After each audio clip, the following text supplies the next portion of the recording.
Hello friends, welcome to my YouTube channel literature quest. आज के इस वीडियो में हम पढ़ेंगे ई गवर्नेंस के बारे में। ई गवर्नेंस आपको एक टॉपिक दिया गया है, यूकेपीएससी का जो स्क्रीन का सिलेबस है वहाँ पे ये टॉपिक दिया गया है। तो चलिए स्टार्ट करते हैं आज का वीडियो। तो सबसे पहले बात करते हैं कि ई गवर्नेंस है क्या। तो ई गवर्नेंस यानी कि इलेक्ट्रॉनिक गवर्नेंस या फिर ई शासन, इलेक्ट्रॉनिक शासन हम इसको कह सकते हैं। तो ई गवर्नेंस में क्या है? ई गवर्नेंस में जो आईसीटी है, जो सूचना और संचार प्रौद्योगिकी है, उस उसका जो उपयोग है वो हम सरकारी सेवाओं में करते हैं। सरकारी सेवाओं में क्यों करते हैं? ताकि उससे हम जानकारी प्राप्त कर सकें, जो लेन देन है वो, और जो भी पोर्टल्स आजकल जैसे MyGovernment.in, NIC.in, इन सभी पोर्टल्स के द्वारा जो जानकारी है, जो कार्य हैं सरकारी और जनता के बीच में, उन सभी कार्यों को सुलभ बनाने के लिए ही ई गवर्नेंस को यूज किया जाता है। ठीक है। तो ई गवर्नेंस का अर्थ इलेक्ट्रॉनिक है। ई गवर्नेंस में ई जो है उसका मीनिंग है इलेक्ट्रॉनिक। ये क्या है? ये है जो सरकारी जो भी प्रक्रियाएं हैं उनको डिजिटल बनाने की एक प्रक्रिया है। यानी जैसे पहले होता था ना कि ऑफिस के चक्कर लगाने पड़ते थे किसी चीज के लिए, तो ऐसा नहीं है। वो सारी जो प्रोसेस है वो डिजिटली है। और आईसीटी यानी कि सूचना और संचार तकनीकी का उपयोग है। और इसमें क्या है? इसमें कम समय लगती है, अधिक दक्षता है और बेहतर पारदर्शिता है। जैसे बिजली का बिल भरना है। ठीक है, एक छोटा सा एग्जांपल लेते हैं। बिजली का बिल तो पहले से क्या होता है, लंबी लंबी लाइनें लगती थी, फिर जाके एक बंदा है वो बिजली का बिल भरेगा, फिर उसको रसीद मिलेगी, ये सारी चीजें होती है। लेकिन आजकल ये क्या है, ये आप अपनी उंगलियों पे कर सकते हैं आराम से। ऑनलाइन सारी चीजें गवर्नमेंट ने प्रोवाइड कर दी हैं। तो यही सारी चीजें जो क्या है, ये ई गवर्नेंस के अंदर इंक्लूड होती हैं।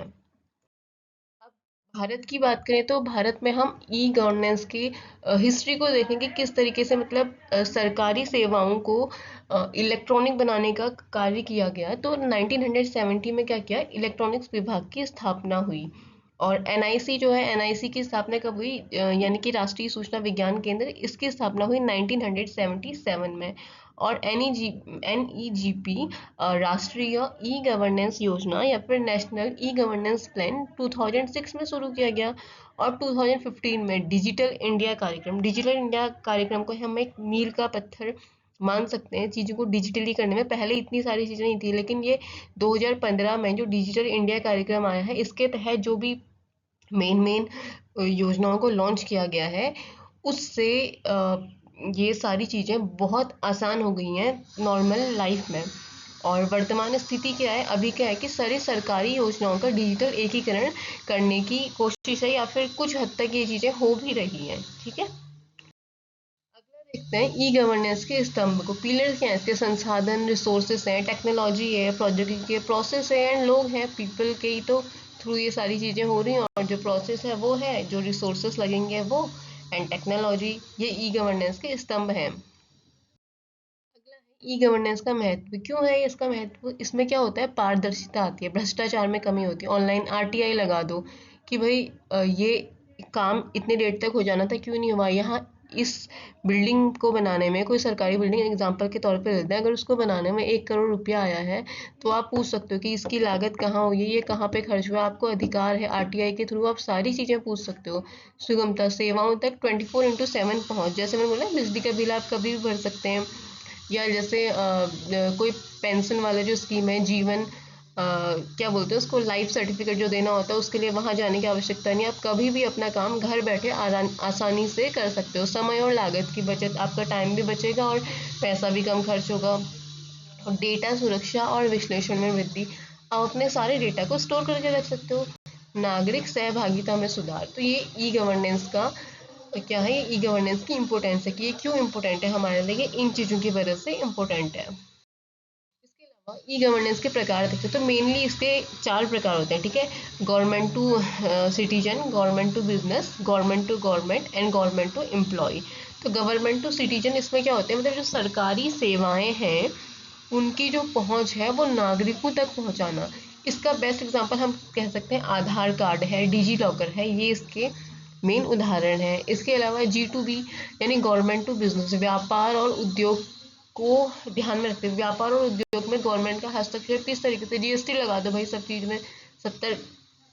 अब अलग अलग चीजों के हिसाब से, परसेंट के हिसाब से 3 प्रकार के जो जीएसटी होते हैं वो लगा दो। गवर्नमेंट टू गवर्नमेंट, सरकारी विभागों के बीच, ठीक है। ई ऑफिस है, एनआईसी नेट है, ये सारा आपका गवर्नमेंट टू गवर्नमेंट में आता है। और गवर्नमेंट टू एम्प्लॉय सरकारी कर्मचारियों के लिए ईपीएफ पोर्टल है इसका। गवर्नमेंट टू एम्प्लॉय का एग्जाम्पल आपके सामने। इसके बाद कुछ इनिशिएटिव्स लिए गए हैं इंडियन गवर्नमेंट ने किस चीज़ के लिए, ई गवर्नेंस को अच्छी तरह से लागू करने के लिए या फिर सुचारू रूप से चलाने के लिए। जैसे कि इसमें सबसे पहला क्या है, सबसे पहला है आपका इसमें माई गवर्नमेंट। माई गवर्नमेंट क्या है, माई गवर्नमेंट माई गवर्नमेंट एक पोर्टल है जिसमें क्या करना है, मतलब ना ये सरकार और जो लोग हैं, सरकार और नागरिकों के बीच एक ऐसी चेन को बनाता है जिससे एक अच्छा गुड गवर्नेंस जो हम हैं उसके एम को हम प्राप्त कर सकते हैं। इसके जरिए क्या होता है, इसके जरिए में कोई भी लोग जो विदेश में भी रह रहे हैं ना, वो मतलब ब्लॉग और जैसे बात करो, ये सारी चीज़ें करो, माई गवर्नमेंट डॉट इन करके जो है वहाँ पे वो अपनी चीज़ें पढ़ सकता है, देख सकता है, ये चीज़ें वो प्रोत्साहित कर सकता है, मतलब उसमें उसको पार्टिसिपेट करने के लिए। नेक्स्ट है आपका डिजी लॉकर। ये तो आप लोग जानते होंगे। डिजी लॉकर में आप क्या कर सकते हैं, अपने जो भी आपके मेन मेन डॉक्यूमेंट्स हैं वो सारे डिजी लॉकर में आप लोग उसमें रख सकते हैं।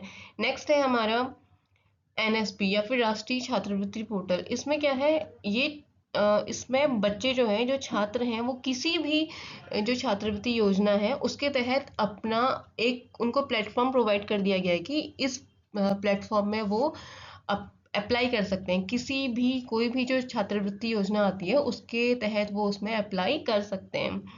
एंड नेक्स्ट हमारा आता है दर्पण। तो दर्पण क्या है, दर्पण एक ऑनलाइन टूल है जिसमें जो भी राज्य हैं, राज्य की जो परियोजनाएं हैं उनको हम देख सकते हैं, उनकी निगरानी कर सकते हैं, ठीक है। नेक्स्ट है प्रगति। प्रगति क्या है, proactive governance and timely implementation. इसका क्या उद्देश्य है, इसका उद्देश्य मेनली है तो जो सक्रिय शासन है उसका समय पे काम करना और उसकी संस्कृति की हम शुरुआत इसमें करते हैं। नेक्स्ट है सीएससी सेंटर या फिर कॉमन सर्विस सेंटर।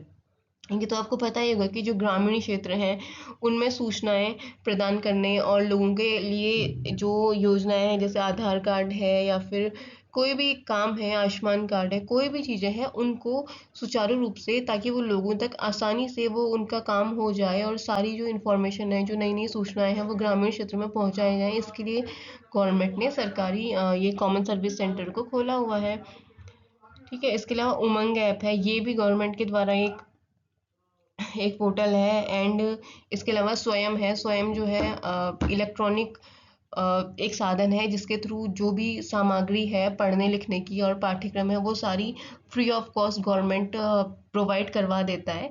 तो ये सारी ही चीज़ें आपका ई गवर्नेंस के अंदर ही आती हैं, यानी कि सरकारी सेवाओं का, सरकारी चीज़ों का सूचना एवं प्रौद्योगिकी के जरिए लोगों तक पहुंचना ही ई गवर्नेंस है। सिंपल भाषा में हम ये बोल सकते हैं। ई गवर्नेंस के लाभ क्या हैं, वही कि सेवाओं की पहुंच में वृद्धि है, पारदर्शिता है और सरकारी प्रक्रियाओं का तेज और प्रभावी संचालन है, कागज रहित कार्य प्रणाली है, सतत विकास में योगदान है। तो ये सारी ही चीज़ें आपका ई गवर्नेंस के अंतर्गत इंक्लूड होती है। कुल मिला के मतलब ये है कि ये एक ऐसा सिस्टम है जिसमें जो भी सरकारी कामकाज है उसमें पारदर्शिता होती है और वो जो सामान्य लोग हैं, जन सामान्य जो है, उन पर बहुत आसानी से पहुंचाई जा सकती है। अब किसी को भी ऑफिस के चक्कर लगाने की ज़रूरत नहीं है, बहुत आराम से घर बैठे बैठे वो सारी ही सरकारी योजनाओं का फ़ायदा उठा सकता है। लेकिन इसके लिए क्या होनी चाहिए, उसे जानकारी होनी चाहिए और उन टूल्स को यूज़ करना आना चाहिए। इसके अलावा हम अगर और एग्जांपल देखें तो जैसे जो जो ऑनलाइन उपलब्ध है, जैसे कि ऑनलाइन राशन कार्ड बनाना, PAN card, passport, online voter card, online न्यायालय, online rail booking, ticket booking, मनरेगा, मतदाता सूची या फिर ऑनलाइन शिकायत, online DigiLocker, online FIR. तो जितनी भी सारी सरकारी सेवाएं हैं उन सेवाओं को ऑनलाइन ढालना और जन सामान्य तक बहुत ही सुचारू रूप से पहुंचाना ही क्या है, ई गवर्नेंस है। और इसके अलावा जो जो इसके मेन मुद्दे हैं, क्या पिलर्स हैं, कौन कौन से पार्ट हैं, वो मैंने आपको पिछली साइड में बताया हुआ है। तो आई होप आपको ये चीज़ें समझ आ गई होंगी। इससे आपके यही इसी में से क्वेश्चन आएगा। तो अभी के लिए बस इतना ही। Thank you for watching and please like, share and subscribe my YouTube channel literature Quest. Thank you.